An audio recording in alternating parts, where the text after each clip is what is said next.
இன்றைக்கி நாம் மிதுனம் ராசிக்கு லக்கணத்துக்கே வரக்கூடிய குரு பகவான் எப்பேற்பட்ட அற்புதமான பலன்களை தரப்போகிறாரு அப்படிங்கிறத பற்றி தான் இந்த ஒரு வீடியோவில் பார்க்க போகிறோம். மிதுனம் ராசிக்காரர்களுக்கு, அதாவது உங்களுக்கு இந்த குரு பகவானுடைய பயிற்சி எப்படி இருக்குன்னு பார்த்தோம் அப்படின்னா, இது வரைக்கும் உங்களுடைய ராசிக்கு 12வது வீட்டில் இருந்த குரு பகவான் இப்போது உங்களுடைய சொந்த ராசிக்கே வராரு. இப்போது ஜென்ம குரு அப்படிங்கிறவர் நல்லது செய்வாரா, பெரிய அளவில் நன்மைகள் நடக்குமா அப்படின்னு பார்த்தீங்க அப்படின்னா, ஜென்ம குரு அப்படிங்கிறவர் ஒரு சுமார் அப்படின்னு தான் சொல்லணும். ஆனால் ஏற்கனவே இருந்த 12ஆம் வீடு அப்படிங்கிறத விட இது மோசம் கிடையாது. ஏன்னா 12ல் குரு இருந்தார் அப்படின்னா விரைய செலவுகள் அப்படிங்கிறத கொடுத்துருப்பார், சுப விரைய செலவுகள் அப்படிங்கிறதையும் கொடுத்துருப்பார். நிறைய சுப விரைய செலவுகள் அப்படிங்கிறது பண்ணியிருப்பீங்க. சிலர் வீடு கட்டக்கூடிய யோகம் கூட வந்திருக்கும். ஏன்னா வீடு கட்டினாலும் கொஞ்சம் கடனை வாங்கி கூட கட்டியிருந்திருப்பீங்க. கடனை அடைக்கிறதுக்கு இப்போ போராடிக்கிட்டு இருப்போம். இல்லை பிள்ளைகளுக்கு திருமணம் செஞ்சு வச்சுருந்துருப்பீங்க. ஏதாவது ஒரு சுப விரைய செலவுகள் அப்படிங்கிறத குரு பகவான் கொடுத்துருப்பாரு. அப்படி இல்லைன்னா வருமானமே இல்லாமல் நம்மளை போட்டு முடக்கி வச்சுருந்துருப்பார். இன்னொரு முக்கியமான விஷயம், தனிப்பட்ட முறையில் ஜாதகம் பார்க்க இந்த வாரத்துக்கான அப்பாயின்மெண்ட் ஃபிக்ஸ் பண்ண சொல்லி நிறைய பேர் கேட்டிருந்தீங்க. இப்போது ரூபாய் 299 ரூபாய்க்கு தெளிவாகவும் விளக்கமாகவும் ஜாதகம் பார்த்து தரவங்க. தாழ்மையான வேண்டுகோள், இந்த நம்பருக்கு ஃபோன் கால் அல்லது வாட்ஸ்அப்பில் கூட நீங்கள் கேட்டு அவங்களுடைய அப்பாயின்மெண்ட் அப்படிங்கிறத ஃபிக்ஸ் பண்ணிக்கலாம். உங்களுக்கு தேவையான அனைத்து டீட்டெயிலுமே நம்ம டீமில் இருக்கிறவங்க கொடுத்துருவாங்க. அப்பாயின்மெண்ட் டேட் மற்றும் டைம் ஃபிக்ஸ் பண்ணதற்கு பிறகு அந்த நேரத்தில் நான் உங்களுக்கு ஃபோன் கால் பண்ணி ஜாதகம் பார்த்து பலன்கள்ங்கிறது சொல்லிடுவேங்க. ஜஸ்ட்டு நீங்கள் வாட்ஸ்அப் அல்லது ஃபோன் காலில் உங்களுக்கான டவுட் அப்படிங்கிறத கிளியர் பண்ணிக்கலாம். சரிங்களா? உங்களுக்கான அப்பாயின்மெண்ட் டேட் மற்றும் டைமை ஃபிக்ஸ் பண்ணிக்கலாம். அப்புறம் நிறைய பேர் கேட்குறாங்க எவ்வளோ நேரம் ஆகும்னு சொல்லிட்டு. ஃபஸ்ட்டு நம்ம உங்களுடைய ஜாதக கட்டத்தை பார்த்துட்டு ஜனனகால பலன்கள் அப்படிங்கிறத சொல்லிவிடுவோம். அதாவது இந்த ஜாதகக்காரங்களுடைய வாழ்க்கை எப்படி இருக்கும், கேரக்டர் எப்படி இருக்கும் அப்படிங்கிறத சொல்லிவிடுவோம். அதுக்கப்புறம் கோட்சாரத்தின் அடிப்படையில் கடைசி ஒரு 2.5 வருஷம் எப்படி இருந்துச்சு, எதிர்காலம் வரக்கூடிய 2.5 வருஷம் அதெல்லாம் எப்படி இருக்கும் அப்படிங்கிறதெல்லாம் பார்த்துடலாம். அட் லாஸ்ட் பர்டிகுலராக இந்தந்த டைமில் என்னென்ன நடக்கும், இந்த டைமில் என்னென்ன நடந்துச்சு அப்படிங்கிறதெல்லாம் பார்த்துட்டு உங்களுக்கான தெளிவான விளக்கமான பலன்கள் அப்படிங்கிறத சொல்லிடுவாங்க. இதை தாண்டி உங்களுக்கு ஏதாவது சந்தேகம் இருந்துச்சு அப்படின்னா கூட நீங்கள் கேட்டுக்கலாம். ஒவ்வொரு ஜாதகத்துக்குமே 30 நிமிஷம் வரைக்கும் நம்ம எடுத்துப்போம். தெளிவாகவும் விளக்கமாகவும் பொறுமையாகவும் உங்களுக்கு நாங்கள் சொல்லிடுவோங்க. இது இல்லாமல் வேறு ஏதாவது சந்தேகம் இருந்துச்சு அப்படின்னா கூட நீங்கள் டவுட்டுங்கிறது கேட்டுக்கலாம். கடைசியாக ஜாதகம் இல்லைனாலும் பரவாயில்ல, பிறந்த தேதி, பிறந்த நேரம், பிறந்த இடம் மட்டும் சொன்னாலே போதுங்க. நாங்கள் உங்களுக்கு ஜாதகம் பார்த்த பலன்கள் அப்படிங்கிறது சொல்லிவிடுவாங்க. நீங்கள் வாட்ஸ்அப்பில் ஜஸ்ட் ஒரு மெசேஜ் மட்டும் பண்ணாலே போதும், இல்லை ஃபோன் கால் பண்ணி உங்களுடைய அப்பாயின்மெண்ட் ஃபிக்ஸ் பண்ணால் மட்டுமே போதுங்க. சரி, வாங்க நம்ம வீடியோக்குள்ளே போகலாம். காசு வந்திருக்கும். ஒரு 10 ரூபா வந்து 15 ரூபாயா செலவு பண்ணி 5 ரூபா கடனில் இருக்கணும். இல்லை வந்ததே 5 ரூபா தான்யா, எனக்கு செலவு 7 ரூபா ஆகி போயிடுச்சு, அதில் ஒரு 2 ரூபா மீதி கடன் இருக்குது அப்படிங்கிற மாதிரி ஆகியிருந்திருக்கும். சுப விரைய செலவுகள் அப்படிங்கிறத கொடுத்தாலும் சரி, வருமான பற்றாக்குறையை கொடுத்தாலும் சரி, கடனோடு தான் குரு பகவான் கொடுத்துருக்காரு. அப்போது குரு 12க்கு வந்து நான் கடன்காரனானது எல்லாமே மிச்சம் அப்படிங்கிறது எல்லாமே தான் மிதுனம் ராசிக்காரர்களுடைய ஒரு நிலை அப்படிங்கிறது இருக்குது. இப்போது சித்திரை மாதம் 31ஆம் தேதி விஸ்வாவசு வருடத்திற்கு 2025 மே 14ஆம் தேதி குரு பகவான் உங்களுடைய சொந்த ராசிக்கு வராரு. இப்போது ஜென்ம குரு அப்படிங்கிறவர் பெருசாக நன்மைகள் செய்ய மாட்டார். சராசரியான ஒரு வாழ்க்கை, ஏதோ ஒரு 10 ரூபா நான் கஷ்டப்படுறேன், 10 ரூபா கிடச்சிது, வேலைக்கு போனேன், சம்பாதிக்கிறேன், நான் உழைக்கிறேன், நான் சம்பாதிக்கிறேன், நான் சாப்பிட்றேன், யாரும் எனக்கு கொடுத்து உதவும் ஆள் கிடையாது, கொடுத்து உதவுற அளவுக்கு நானும் எனக்கு தெம்பு கிடையாது சாமி அப்படிங்கிற மாதிரி கொடுத்து உதவுனாலும் கூட அவன் தான் நம்மளை ஆளாக முதுகில் குத்துறான், நம்ம உண்டு நம்ம பொழப்பு உண்டு அப்படின்னு இருக்கிறது தான் நல்லது அப்படிங்கிற ஒரு மனநிலை தான் உங்களுக்கு இப்போ இருக்கும். அதே காலகட்டத்தில் பார்த்தீங்க அப்படின்னா குரு பகவான் வந்துட்டு இருக்கிற இடத்தை விட பார்க்குற இடம் சிறப்பு அப்படின்னு சொல்லிட்டு நன்மைகள் அப்படிங்கிறத அதிகமாக கூடுதலாக செய்வார். அதோட முக்கியமான விஷயம் என்னென்னு பார்த்தீங்க அப்படின்னா, இந்த சனி பகவான் உங்களுடைய ராசிக்கு 9ஆம் வீட்டில் இருந்து 10வது வீட்டுக்கு இப்போ வந்திருக்கிறாரு. 10ல் சனி, அதாவது தொழில் ஸ்தானத்தில் சனி பகவான் இருக்கார் அப்படின்னா தொழிலை நோக்கி உங்களை ஓட வைப்பார். உழைச்சிக்கிட்டே இருக்கணும், பாடுபடணும். ஒரு இடத்துல வேலை செய்கிறோம் அப்படின்னா மற்றவங்களுக்கு 4 மணி நேரம் வேலை செஞ்சுட்டு இருந்தோம்னா ஒரு 4 மணி நேரம் ஓபி அடிச்சுட்டு ஊருக்கு போயிடுவோம். ஆனால் நம்மளை மட்டும் 8 மணி நேரம் வேலை செஞ்சாலும் பரவாயில்ல, இன்னும் 2 மணி நேரம் வேலை செய்யடா அப்படின்னு ஏதோ மாடு சுமை இடிக்குதே அப்படின்னு சொல்லிட்டு அதே மாட்டுக்கிட்ட அதிகமாக கொண்டு போயிட்டு சுமையை கட்டினானா அப்படிங்கிற மாதிரி நம்மளை தான் போட்டு அடித்து பிடிச்சி வேலை வாங்குவாங்க.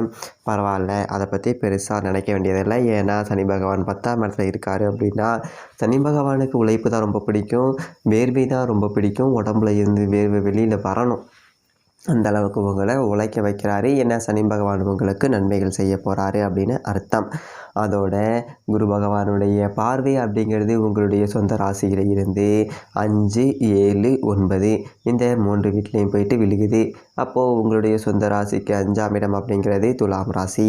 துலாம் ராசியில் குருவினுடைய பார்வை விழுகுது அப்படின்னா 5ஆம் இடம் அப்படிங்கிறது புனிதமடைகிறது.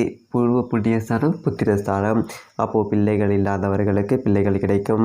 அதாவது நிறையா கல்யாணம் ஆகி பார்த்தீங்க அப்படின்னா 6 வருஷம் வச்சு 8 வருஷமாச்சு ஒரு வாரிசு இல்லை. எங்கேயாவது விருந்து விசேஷத்துக்கு போனால் கூட ஒரு மனைவியை கூப்பிட்டு என்ன சும்மா இருக்கியா அப்படின்னு சொல்லி கேட்குறாங்க. ரொம்ப மன உளைச்சலாக இருக்குது.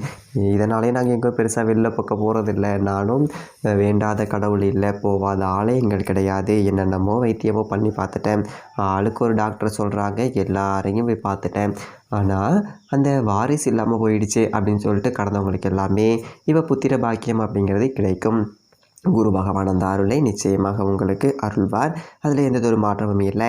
அதே மாதிரி சில பேருக்கு பிள்ளைகளை பற்றின கவலை இருக்கும். பிள்ளை ஒழுங்காக படிக்க மாட்டேங்குது. பிள்ளைங்க எல்லாருமே நல்லா படிக்கும். வாழ்க்கையில் பயங்கரமாக, அதாவது இனிமேல் பையன் தேறிடுவான், இனிமேல் நல்லா படிக்கிறான் அப்படிங்கிற மாதிரி சொல்லுவாங்க. அது போதுண்டா சாமி அப்படிங்கிற மாதிரி இருக்கும். இன்னும் சில பேருக்கு படித்து முடிச்சுட்டு வேலைக்கு போக மாட்டாங்க. வேலைக்கு போகணும் அப்படிங்கிற ஒரு பொறுப்பே இல்லாமல் சுற்றிக்கிட்டு இருப்பாங்க. சில பேர் பொறுப்பாக வேலை தேடுவாங்க, அவங்களுக்கு வேலையும் கிடைக்காது. இந்த மாதிரியான ஒரு அமைப்புகள் எல்லாமே மாறும். பிள்ளைகளுடைய வாழ்க்கை ரொம்ப சிறப்பாக இருக்கும். படித்து முடிச்சுட்டு வேலை இல்லாத பிள்ளைகளுக்கு எல்லாமே ஒரு பொறுப்பை உணர்ந்து இது நம்ம தாய் தகப்பன் அவங்களாம் ரொம்ப கஷ்டப்படுறாங்க, நம்மளே ஏதாவது செய்வோம் அப்படின்னு சொல்லிட்டு ஒரு மன மாற்றம் அப்படிங்கிறது பிள்ளைகளுக்கு கிடைக்கும். பிள்ளைகள் வேலைக்கு போகுது அப்படிங்கிறது நமக்கு ஒரு சந்தோஷத்தை கொடுக்கும். அதே மாதிரி சில பிள்ளைகளுக்கு திருமண தடை அப்படிங்கிறது இருக்கும். வருஷம் 30 ஆகி போயிடுச்சு, ஒரு மாப்பிள்ளை சரியாக அமையலை. பையனுக்கு 32 வயசு ஆகி போயிடுச்சு, ஒரு பொண்ணு அமையலை, சரியான ஒரு வேலை இல்லாமல் இருக்காங்க. இப்படி இருந்த அந்த திருமண தடை அப்படிங்கிறது உங்களுடைய பிள்ளைகள் வாழ்க்கையில் இருந்த திருமண தடை எல்லாமே நீங்கி பிள்ளைகள் நல்லபடியாக இருப்பாங்க. அதோட முக்கியமான ஒரு விஷயம், திருமணத்திற்கு பிறகு கூட பிள்ளைகள் சில பேருக்கு வந்துட்டு மன வாழ்க்கை அப்படிங்கிறது சரியாக அமையலை. ஒரு மனஸ்தாபத்தில் ஓடிட்டு இருக்கு. மகனுக்கும் மருமகளுக்கும் சண்டை, மகனுக்கும் மருமகளுக்கும் சண்டை. இந்த மாதிரி உங்களுடைய பிள்ளைகள் இருந்தது எல்லாமே சரியாகிடும். கவலைப்பட வேண்டியதில்லை. அதோடு உங்களுடைய பூர்வீக சொத்து தொடர்பான வில்லங்கங்கள் எல்லாமே தீரும். 5ஆம் இடம் அப்படிங்கிறது பூர்வ புண்ணிய ஸ்தானம். அப்போது பூர்வீக சொத்தில் ஏதாவது வம்பு வழக்கு, கோர்ட்டு கேஸுன்னு வழக்குன்னு அலைஞ்சிட்டு இருந்தீங்கன்னா இப்போ தீர்ப்பு உங்களுக்கு சாதகமாக கிடைக்கும். பூர்வீக சொத்தை பாகம் பிரிக்கிறது, ஏதோ ஒரு பங்கில் கூரை போட்டு விற்றுப்புட்டு ஏதாவது அதை வச்சு பொழப்போம், ஒரு பாகத்தை விற்றுப்புட்டு ஒரு கடையை கட்டி வீடை கீழே கட்டி வாடகைக்கு விடுவோம். இந்த மாதிரியான ஒரு அமைப்பெலாம் இருந்துச்சு அப்படின்னா தாராளமாக செய்யலாம்.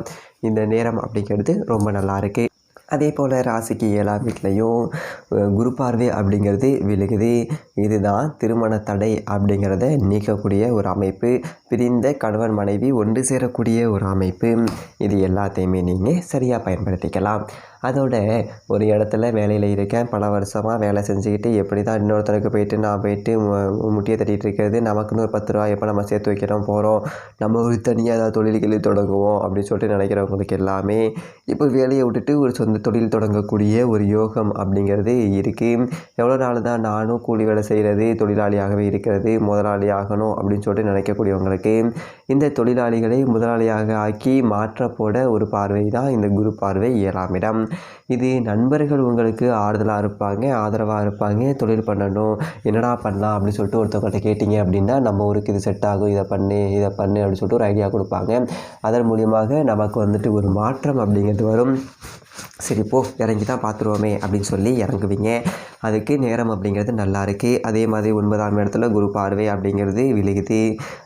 ராகு வந்துட்டு 9ஆம் வீட்டுக்கு வர போகிறாரு. குரு பயிற்சியாகி அடுத்தது ஒரு 4 நாளில், அதாவது மே மாதம் 18ஆம் தேதி ராகு 9ஆம் வீட்டுக்கு வருவார். அப்போது ராகு வந்துட்டு குரு பார்க்க புனிதப்படுகிறார் அப்படிங்கிறதுனால ராகுவாலையும் உங்களுக்கு நன்மைகள் அப்படிங்கிறது நடக்கும். குரு பார்த்து புனிதப்பட்ட ராகு 9ஆம் இடத்துல குரு பார்வையை செலுத்துகிறாரு அப்படிங்கிறதுனால தந்தை வழி சொத்துக்கள் அப்படிங்கிறது கிடைக்கலாம். பறிபோன தந்தை வழி சொத்துக்கள் அப்படிங்கிறது உங்களுக்கு கிடைக்கும். கடந்த ஒரு காலகட்டத்தில் நீதிமன்ற வழக்கில் ஏதாவது தோற்றுருந்தீங்க அப்படின்னா கூட இப்போ நீங்கள் மேல்முறையீடு வச்சிங்க அப்படின்னா அதில் இருந்து உங்களுக்கு நன்மை அப்படிங்கிறது கிடைக்கக்கூடிய ஒரு வாய்ப்பு அப்படிங்கிறது இருக்குது. கவலைப்பட தேவையில்லை. அதோட 9ஆம் இடம் அப்படிங்கிறது வாகன யோகத்தை கொடுக்கக்கூடிய ஒரு இடம், சொந்த வீடை கொடுக்கக்கூடிய ஒரு இடம் அப்படிங்கிறதுனால வண்டி வாகனம் வாங்கலாம், வீடு கட்டலாம், மண் வாங்கலாம், மனை வாங்கலாம். எல்லாத்துக்குமே ஒரு யோகம் அப்படிங்கிறது ரொம்ப நல்லா இருக்குது. சனியும் 10ஆம் இடத்துல இருக்கிறாரு அப்படிங்கும்போது தொழிலில் ஒரு 10 ரூபா சம்பாதிச்சு முன்னுக்கு வந்துட்டு ஒரு இடத்த வாங்கி போடுவோம். இல்லை ஒரு கடை வச்சுருக்கேன், வாடகை இடத்துல ஒரு சொந்த கட்டடத்துக்கு மாற்றுவோம். இந்த மாதிரியான ஒரு அமைப்புகள் எல்லாத்தையுமே வெற்றி கிடைக்கும். அது ஒரு வகையில் இந்த குரு பகவானுடைய பெயர்ச்சி காலகட்டம் அப்படிங்கிறது பார்த்தீங்க அப்படின்னா உங்களுடைய லட்சியத்தை எல்லாம் நிறைவேற்றக்கூடிய ஒரு அற்புதமான ஒரு காலகட்டமாக இருக்குது. மிதுனம் ராசிக்காரர்களுக்கு எல்லாம் நல்லதாகவே அமையும். நன்றி, வணக்கம்.